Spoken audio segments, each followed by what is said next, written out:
Ladies and gentlemen, the Joseph Schlitz Brewing Company of Milwaukee, Wisconsin presents The Halls of Ivy, starring Mr. and Mrs. Ronald Coleman.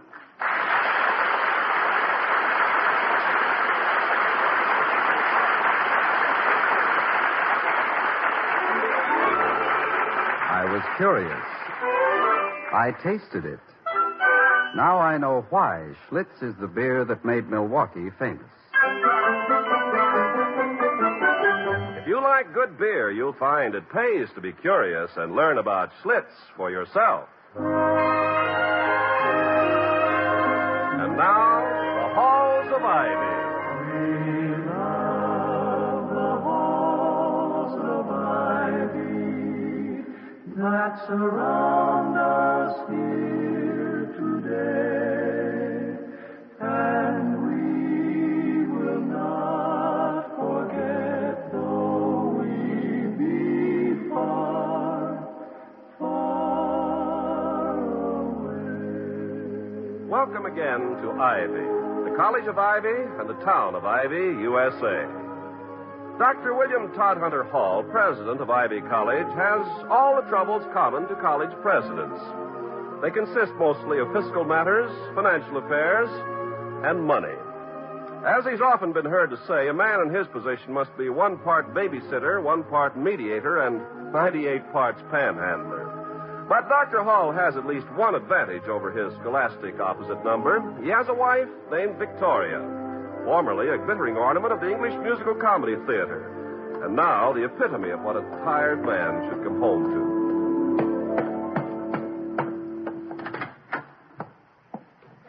Ah, what a lovely room this is. Not an old grad in sight. Vicky, are you here? Yes, dear. Oh, you look tired, Toddy. Had a rough day. Oh, not too awfully bad. I have pledges of $151,000 toward the new gymnasium. Well, that's wonderful. $150,000 seems like a great deal of money. Yes, it does. Until you remember that these are pledges, not cash. I suppose there is a difference. There is indeed. The same difference that exists between the sudden slight illness of a wealthy uncle and the reading of the will. Is Penny ready with the tea? Right here, sir, and some of your favorite biscuits, too. Thank you, Penny. Penny, Yes, Mum. how many times must I tell you cookies, not biscuits? We are now in the United States of America, and we speak Mr. Truman's English, not the King's. Yes, Mum. I'll keep trying, Mum. Lifts is elevators, trams is streetcars, lorries is trucks, and a duke is a prize fighter's fist. Cookies, she says. Oh, stop grizzling, Penny. Here you are, William. Thank you. I'm glad you brought Penny over here with you, Victoria. The way she makes tea should cement British-American relations for years to come. Yes. Yes, and the way she makes coffee would dissolve the cement overnight. Has anything happened today? Well, let me think. There was a young man named Gray who wanted to see you. He came 3 or 4 times. He seemed rather emotionally upset. Emotional upsets are not infrequent among college-age young men, Vicky. They are psychic growing pains. Ah, that's probably Mr. Gray. You'd better take care of his growing pains and call me when he's cured. I'll be in the kitchen. Tonight I'm making the coffee myself. A gentleman to see you, Dr. Hall, Mr. Malott. Mr. Malott? Malott? Well, he couldn't be the... Ask him in, Penny. Right in here, sir. Hello? How do you do? Penny, please take the things away, will you? Unless I can offer you a cup, sir. No, thank you. Dr. Hall, I'm Mike Malott. Yes, I've seen your picture in the paper. What did you wish to see me about? Well, Dr. Grapevine says you're out after some dough for a new gym. Is that right? The grapes on your vine are a little overripe, Mr. Malott. Is rather common knowledge. What about it? I want to give you some. May I ask you a question, Mr. Malott? Sure. But I warn you, Doc, I've been questioned by experts under brighter lights than you got in here. Go ahead. What business are you in? Well, that's a fair question. I got a string of dry cleaning joints. That's on top. On the bottom, I make book. Bookmaking is not a legal operation, Mr. Malott. Legal or illegal, Doc, depends on locations. Horse booking is against the law in this country. In England, it's legal. Well, then I suggest you make your donation to Oxford. That's in England. I ain't got a kid in Oxford. You have a kid attending Ivy College? Yeah, son. I didn't know that. Well, not many people do, Doc, and I want to keep it off the record. He's a good boy. I want to see him get the breaks that I didn't get when I was a kid.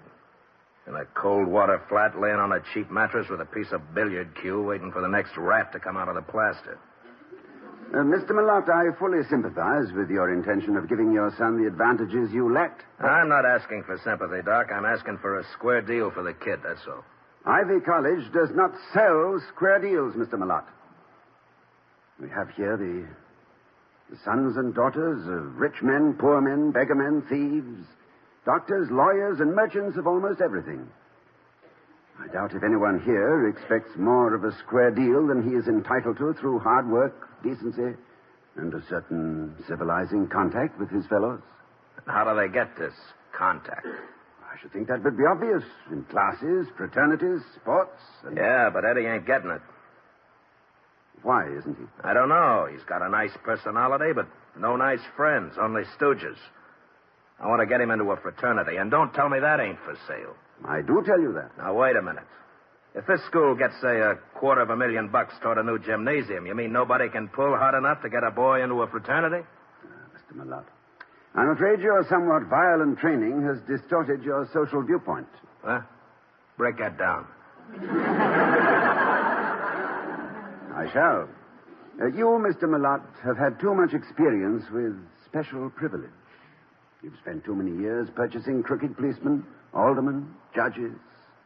You've made yourself a power in the land through money, through fear. You are a totalitarian. If your son wishes to... Does he, by the way, know that you are here in his behalf?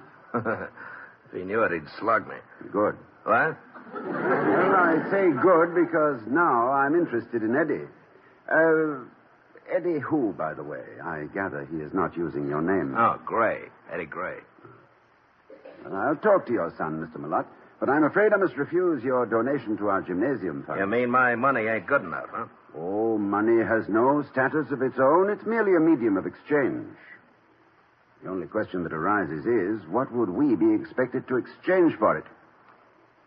In this case, special privileges to one Eddie Gray.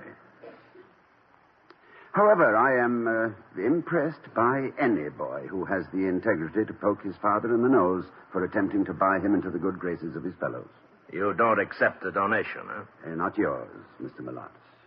Well, that's my personal reaction. I may be overruled. Uh-huh. Well, okay. Wellman thought you might take that attitude. Wellman? Yeah. You mean Mr. Clarence Wellman of our governing board? Mm-hmm.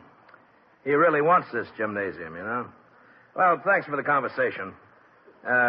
You don't have to go to the door with me. I won't steal anything on the way out. The only thing I have which you might want can neither be stolen nor sold, Mr. Malott. Good day. Yeah, I'll be seeing you. $250,000. Hall, I'm afraid your vaunted integrity will someday get you a fine position running a filling station. Would I be too inquisitive, Toddy, if I asked what Mr. Malott wanted? Oh, so you recognized him, eh, Vicky? I recognize his voice. I've heard him in the courtroom, in newsreels. I never forget a voice. He's, arrogant, isn't he? He has the arrogance of purchasing power. A man who has lifted himself by his own bootleg, if I may perpetrate a mild pun. Vicky. Yes, dear. See if you can get a student named Eddie Gray to come over and see me, will you? Certainly. Eddie Gray. Well, that's the boy who's been trying to see you all day. Yes, he's Mike Malott's son. No. I'm anxious to talk to him. His father is a sterling character, devaluated. I want to see how far the devaluation has gone.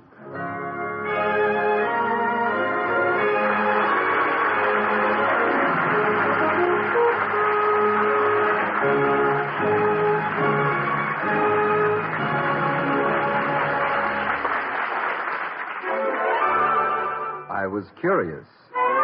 I tasted it.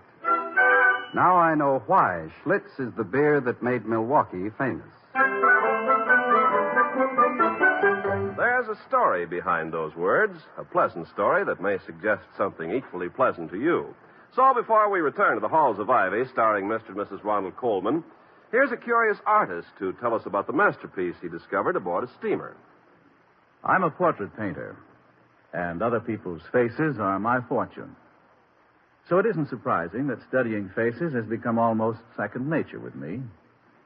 Just last month, for instance, during my trip to Bermuda, I was in the lounge pretending to read a magazine, but actually watching a man drink beer.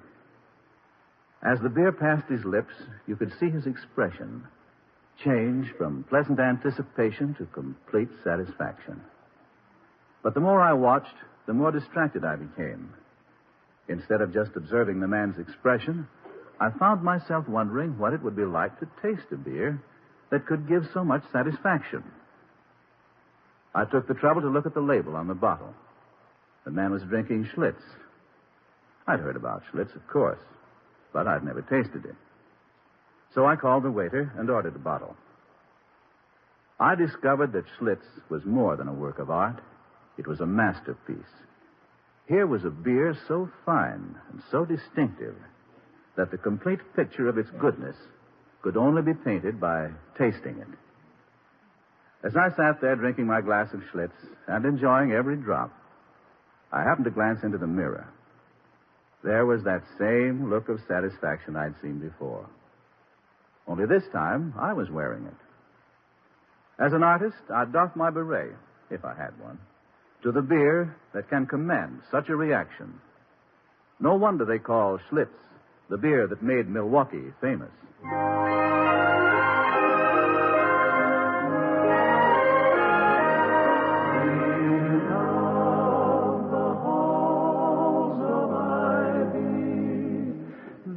Surround us here today. And now back to Ivy, where Mrs. Hall is asking a question. Would you prefer to be left alone with the boy, William, when he gets here? On the contrary, Vicky, I wish you'd stay. After all, one of the reasons I married you was so that I could utilize your understanding for young people. Or did you think it was just because you were beautiful, charming, and I loved you very much? Well, I really don't think you had very much to say about it, Toddy. The minute we met, I decided to marry you. And with typical British tenacity, I followed through. Any regrets? Oh, no. I've liked it from the first. And not only for the usual reasons, love and affection and admiration and all that, but historically, our marriage has perspective. It has, dear? Yes, England has always been married to America. Oh, they may bicker a bit, criticize each other's manners, argue over the paycheck, but let one of them hear a burglar in the middle of the night and they start helping each other look through the bureau drawers for the family revolver. Which, for some reason, they never keep loaded. Yes, I always think that... was that the doorbell? Yes, it must be Mr. Gray. And you do want me to stay? Oh, please. You can be maternal while I am in loco parentis. Well, whatever that is, dear, I'm sure you'll do it very successfully. Mr. Gray... Yes, Penny? A young gentleman to see Dr. Hall, Mum. Oh, bring him right in, Penny. Yes, sir. Just step in here, please, sir. Thank you. Good afternoon, Mrs. Hall. How do you do? Hello, Doctor. I'm Edward Gray. I'm sorry I was out when you called before, Gray. Won't you sit down? Thank you, sir. Well, I think we've met before, Mr. Gray. You were kind enough to carry some books out to my car at the bookshop last week. Oh, that was all right. I was just in there killing a couple hours anyway, buying some magic stuff. Magic stuff? Parlor magic, Doctor. It's kind of a hobby. Oh. Look, I'll show you. Here's a deck of cards. Take one. Any one. Very well. This one. Okay. Now put it back in the deck. You remember the card? Yes, it was the... No, don't tell William. Go ahead, Mr. Gray. Okay. Now I shuffle the deck, fire a pistol, which I just happen to have in my left hand. And if you'll look up, Doctor, I believe that's the card you selected fastened to the ceiling with a thumbtack. Well. That's, very interesting. Well, how did you do that? Oh, William, please. One never asks a magician to reveal a trick. Oh, I'm sorry. That was very well done, Gray. Thank you, sir. I have a lot of time to practice. I don't belong to any of the organizations around here, so... Well, that's why I wanted to see you. Why, what do you mean? I think maybe I ought to leave Ivy. Well, it seems a little drastic, Gray. Have you discussed this with your faculty advisor? No, sir. My faculty advisor is Professor Bolton, and he's a droop. I mean... Oh, don't apologize, Mr. Gray. I think he's a bit of a droop myself. Gee, you do? Victoria, just maternal. Exactly why are you unhappy here, Gray? You've been getting good marks. Oh, I don't have any trouble with studies, Doctor, but the guys, I mean the men and girls I'd like to go around with, well, I seem to attract just the free ride kids, if you know what I mean. May I make a suggestion, Eddie? If I may call you Eddie. Oh, sure, Mrs. Hall. Get rid of that big, shiny convertible. Send it home. Get a broken-down jalopy. Jalopy is the word, my dear. Its origin is obscure, although etymologists believe there is some slight connection with the Mexican word jalop, which is a purgative tuberous... excuse me. I didn't mean to be pedantic. You were saying? Well, I was telling Mr. Gray to get rid of that big, flashy car. Also, Eddie, your clothes are too good. Too obviously expensive. How do you expect to be one of the gang when you ride around looking like a Maharaja? I think Mrs. Hall has a definite point there, Gray. A lot of Ivy students are working their way through school. How do you think you look to them in your $200 suits and your $5,000 car? Why, good heavens, I resent you myself. Gosh, I never thought of it like that. I've always had that stuff, and I wasn't trying to throw it around. Eddie, will you do something for me? I don't think there's anybody in the school that wouldn't do anything for you, Mrs. Hall. Oh, thank you. The Junior Follies is just 6 weeks away, and we need you. Me? You need me? Oh, gee, what for? Well, we're rather desperately in need of a good act in one. In one what? In one. It means in front of the curtain, while they change the scenes. And if you'll do a magic act for 10 or 12 minutes, you'll be one of the most popular men in the school. But, hey, I'm not good enough for that Well, yet. you have 6 weeks to brush up, Gray. Well, you said yourself you don't know what to do with your spare time. Well, Oh, but look, I'll just have to have something to say, won't I? I can't just stand up there and throw rabbits around. Well, can you meet me in the auditorium at, say, 3 tomorrow? Have your class then? Oh, sure, but for this, I'll cut it.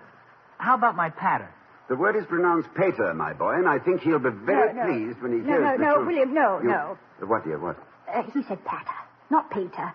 Patter means a monologue. Oh. All good magicians have a line of patter, Eddie, and I can write you one this very evening that can't possibly fail. Oh, gee. Please watch me closely, and you will notice that as I perform this feat, my hands never leave my arms. You know the sort of thing. Tomorrow, then. Oh, it's a deal, Mrs. Hall. Thanks a lot, Doctor. This has been wonderful. Yes, I found it rather interesting myself. Let me know how you get along, Eddie. Good day. Bye, sir. Bye. Vicky, if you pull this boy out of his sensitive isolation and make him one of the crowd, it'll be a magic act of which you may well be proud. Oh, nonsense, dear. He's really a nice boy. A lot of pride. He'll be all right. And if he makes a fraternity, then maybe you can accept his father's donation to the gymnasium. Oh, I think not, Vicky. I don't want to seem a stuffy moralist. I get it. Dr. Hall's residence. Who? Oh, yes, Mr. Merriweather. Yes. Of course, I'll tell him. Yes, he'll be here. No, not at all. Goodbye. Mr. Merriweather. Yes. He and Mr. Wellman have something they want to discuss with you. 3 guesses, dear. This is a certainty. Mr. Merriweather and Mr. Wellman have been asked, or have volunteered, to make me change my mind by coercion, persuasion, blackmail, or blunt instrument. And can you, offhand, think of a blunter instrument than Mr. Wellman? Oh, dear, no. Nor a duller one. Oh, I hope to goodness they're not going to stay long. Dinner tonight is specially for you. Lentil soup. Ah, lentil soup. With little bits of sausage swimming about in it. Wishing they were being eaten at Luchow's instead of Hall's, eh? You remember Luchow's on 14th Street, Vicky? Of course I do, Toddy. You took me there the night I landed in New York. Lentil soup, Wiener schnitzel, strawberry pancakes. And I was the slim young actress with the new wardrobe who was about to open and give them tears. Personally, by the time we'd walked all the way to Central Park, I was hungry again. Someday, Vicky, I shall endow the city of New York with a special Central Park bench, the Victoria Cromwell Memorial Bench for the exclusive use of lovers. And you can put a little brass plate on it that says, if you sit here and it gently rains and you stay anyway, you have the blessings of William and Victoria.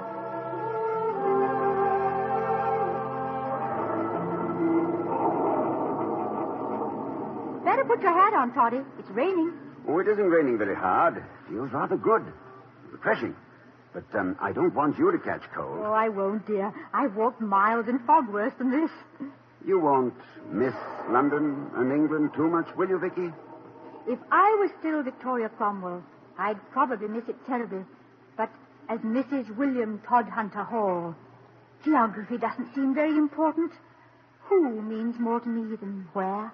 Let me put my coat over your shoulders a little more. There. And your hands are getting wet. I know. But if I put my gloves on, I can't look at my ring. I'm afraid it's a very little ring. Darling, it's the biggest thing that ever happens. I love it. And I love you. And may I borrow your handkerchief? Thank you. Oh, we'd better go. Your cheeks are getting wet. Not from the rain, Toddy. I always weep when I'm happy. I think you should know it now, because I expect to be doing a lot of it. I hope you'll never have to weep for any other reason, Vicky. Where your tears are concerned, I'm all for private ownership of water power. Oh, my dear, you're so... Well, now, what's all this? Oh, hello, officer. It's a lovely evening, isn't it? No, it isn't. It's raining. Oh. Why don't you go home? I'm paid to stay out in it, but you're not. I'm being amply compensated, officer, so don't worry about us. My wife and I like the rain. Oh, your wife? I thought you were sweethearts. Well, guess I don't have to worry about you two carving your initials on the bench. Good night to you. Good night, officer. Oh, cynical fellow. Doesn't think husbands and wives can be sweethearts. I think we should teach him a lesson. How, Toddy? Have you a jackknife? I'm going to carve two hearts entwined on this bench. WTH loves BC. I think I... Toddy? Oh, what's a little thunder? It isn't raining hard enough to... Toddy, it isn't thunder. Someone's knocking. Well, let them knock. Our first night in New York and... William, dear, there's somebody at the door. At the door? What door? Central Park hasn't any... Oh, the door!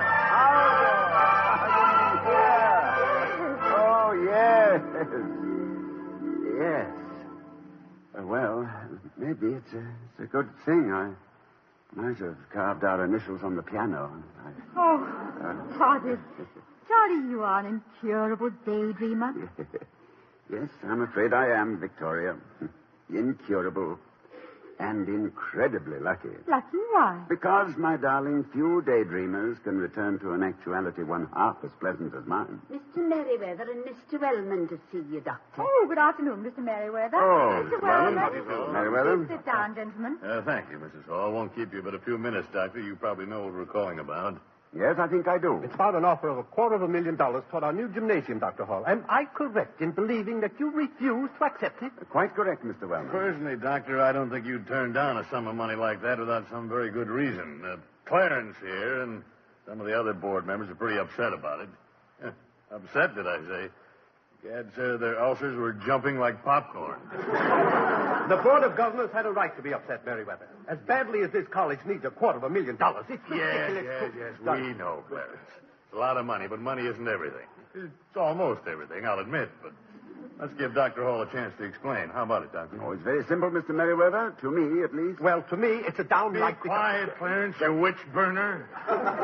Yes, Doctor? Gentlemen, when an institution dedicated to shaping the characters of future citizens accepts money from a dubious source, it must also be prepared to accept the accusation of undue influence. I couldn't agree with you more, Doctor. And I couldn't disagree more, Merriweather. The source of this donation is not important when you consider the benefits of a new gymnasium in this college. Excuse me, Mr. Wellman. Yes, Mrs. Hall. Mr. Malotte warned my husband that you wouldn't care for his attitude. He was right, I don't. Victoria, And dear. I'm sure he had no intention of disturbing any friendly relations that you might have with Mr. Malotte. What friendly relations? Is that hoodlum a pal of yours, Clarence? Certainly not. Don't be an idiot, Merriweather. I know the man only in a business way. Business? What business would you have with Malott? Oh, it was a long time ago and not important. I had stock in some cleaning establishments, and Malott used his influence to... That is, we had a little labor trouble. Is this general knowledge, Mr. Wellman? No, I don't think so. I hope not. But the point is... The point is, Clarence, that you're a dead duck. What a juicy item for the papers. College official uses influence to take donation from ex-gangster friend. Good gracious, man. You don't think... They'd hang you from the chapel steeple, and you know it. That's bad money, Mr. Wellman. You can't take it. I'm sorry if you disagree. He doesn't disagree. Neither will anyone else on the board when I explain it to him. You're right again, Doctor. I don't know why we can't seem to learn that. Come on, Clarence. Very well. About $250,000. It's a lot of lettuce, but there's too much oil in the dressing. Good night, Doctor. Good night. Good night, Mr. Hall. Good night. Mr. Wellman. Good night. I think you handled that very well, William. It was Merriweather who handled it, my dear. Merriweather and you. I? My dear girl, now don't look so innocent. That sympathetic remark of yours about not wishing to disturb the tender relationship between Wellman and Malott, that was blackmail. Sheer, downright, beautiful blackmail. And, yes, Penny? Dinner is served, sir, and will you be in this evening? Yes, Penny. No, Penny. What, dear? We're going for a walk. We always go for a walk after lentil soup in the park. Now, let me think. Where did I put my jackknife?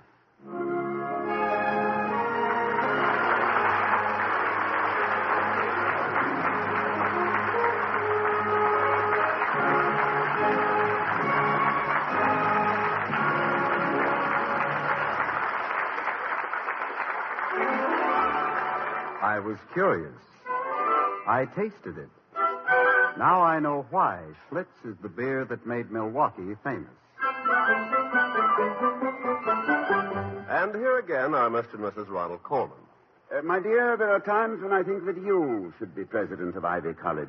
Why on earth should you think that? There's a popular belief that the female of the species is devious, indirect, and entirely intuitive. Personally, I find the methods of your sex appallingly straightforward. I once wrote a 2-line verse on the subject. Well, tell. I called it Advice on Practical Plumbing, but it contains a rather atrocious pun. It went something like this. For that difficult task, just go to your bench and select for the job an adjustable wench. I think that's very amusing, dear. And if you'll excuse me, I'll go and adjust myself for dinner. Certainly, darling. Good night, everybody. Good night.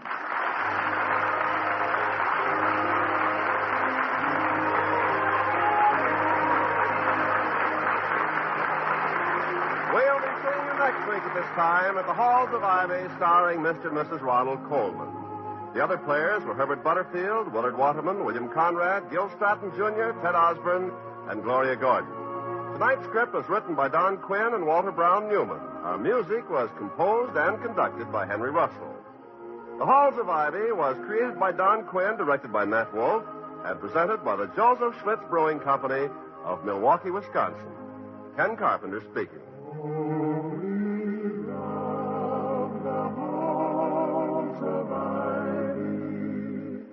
That surround us here today, and we will not forget though we be far, far